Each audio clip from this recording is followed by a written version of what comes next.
Stop trying to fix people, start trying to understand them. Most of us have used the words sympathy and empathy interchangeably. I know I have. At first glance, they seem almost identical. Both involve caring, both involve compassion, both are responses to someone else's pain. But understanding the difference between sympathy and empathy completely changed the way I show up for the people I love. Because sometimes people are not looking for advice. They are not looking for solutions. They are not looking for someone to rescue them. They are looking for someone willing to understand them. And there's a world of difference between trying to fix someone's pain and choosing to sit beside them while they find their way through it. That is where empathy begins. Sympathy sees the pain. Sympathy recognizes that someone is hurting. It says, I'm so sorry you're going through this. I hate that this happened. That must be incredibly difficult. There is kindness in sympathy. It acknowledges suffering. It lets someone know their pain has been noticed. There is absolutely a place for sympathy, but sympathy often stands at the edge of someone else's experience. It recognizes the struggle without necessarily stepping into it. Empathy steps into the experience. Empathy is different. Empathy is not about having the perfect words.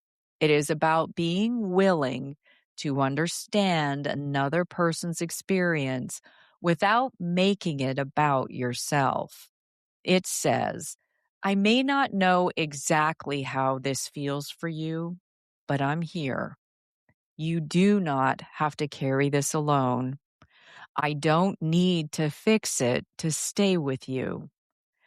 Empathy closes the distance. It reminds people they're not isolated in their suffering. Sometimes that presence is far more healing than any advice we could ever offer. People rarely need to be fixed. This was one of the hardest lessons I had to learn. When someone I cared about was hurting, my instinct was to help, offer solutions, find answers, make the pain disappear. It came from a place of love, but often it missed what was actually needed. Many people are not looking for someone to solve their problem. They are looking for someone willing to stay with them while they solve it themselves. There is a profound difference. Trying to fix someone can unintentionally communicate that their emotions need to end before they are acceptable. Empathy says something entirely different. It says, you don't have to rush through this. I'm staying. Empathy requires humility. One of the biggest misconceptions about empathy is that it requires having lived through the exact same experience. It doesn't. You do not have to lose the same person, face the same diagnosis, experience the same heartbreak, or carry the same burden. Empathy begins with humility. It says, I don't know exactly what this feels like for you, but I want to understand. That willingness creates connection. Pretending to understand when you do not often creates distance instead. The best response is not always words. We often feel pressure to say something meaningful, to find the perfect sentence, to make someone feel better. But some moments cannot be fixed with language. Sometimes the most compassionate response is simply being present, listening without interrupting, holding space without filling every silence, allowing someone to tell their story without rushing them toward healing. Presence is often more powerful than advice. Why empathy creates deeper connections. Pity creates distance. Empathy creates connection. Pity says, I feel so sorry for you. Empathy says, I'm here with you. One places someone beneath us, the other sits beside them. That difference may seem subtle, but to the person who is hurting, it can be life changing. People rarely remember every word you said. They remember how safe you made them feel. Listening is an act of love.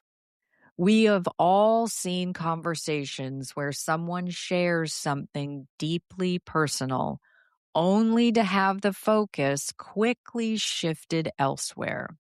Someone immediately tells their own story, offers unsolicited advice, explains what they would do, or begins searching for solutions before the other person has even finished speaking.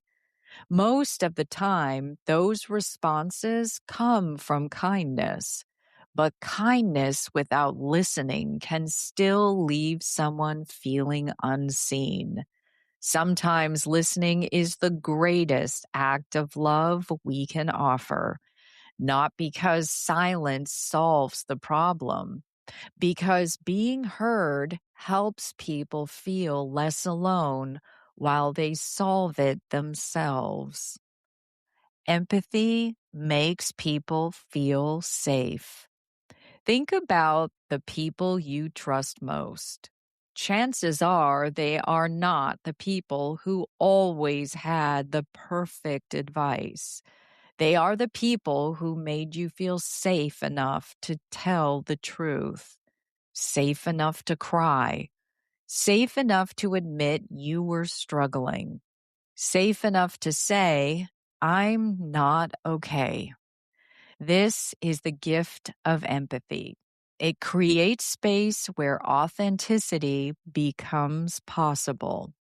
And those spaces have the power to change lives. We can all become more empathetic. Empathy is not a personality trait that some people are born with and others are not. It is a practice.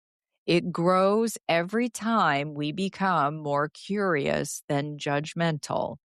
Every time we ask instead of assume. Every time we listen instead of preparing our response. Every time we choose presence over performance. Like every meaningful skill, it becomes stronger the more intentionally we practice it. Understanding is sometimes the greatest gift. Years from now, people may not remember exactly what you said during one of the hardest moments of their life, but they will remember how you made them feel, whether they felt judged, whether they felt dismissed, whether they felt rushed, or whether they finally felt understood. Stop trying to fix people.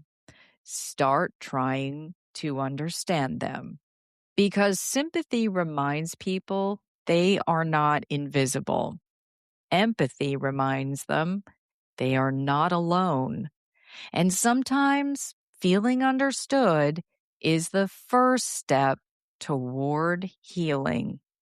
Slay reflection. S. See the difference. When someone you care about is struggling, is your first instinct to solve the problem or simply be present? L. Listen more deeply. How might listening without trying to fix the situation change the conversation? Acknowledge their experience. Can you allow someone else's pain to be theirs without comparing it to your own? Why? Your next step. Who in your life could benefit from your presence more than your advice this week? Call to action. Join the conversation. I'd love to hear from you. Has someone ever helped you simply by making you feel understood instead of trying to fix your situation? Share your story in the comments. Let's cheer each other on. And if you know someone who might need this reminder, send this to them. Sometimes all we need is a nudge. I'm Carrie Genzel, reading a blog from stateofslay.com. Slay on.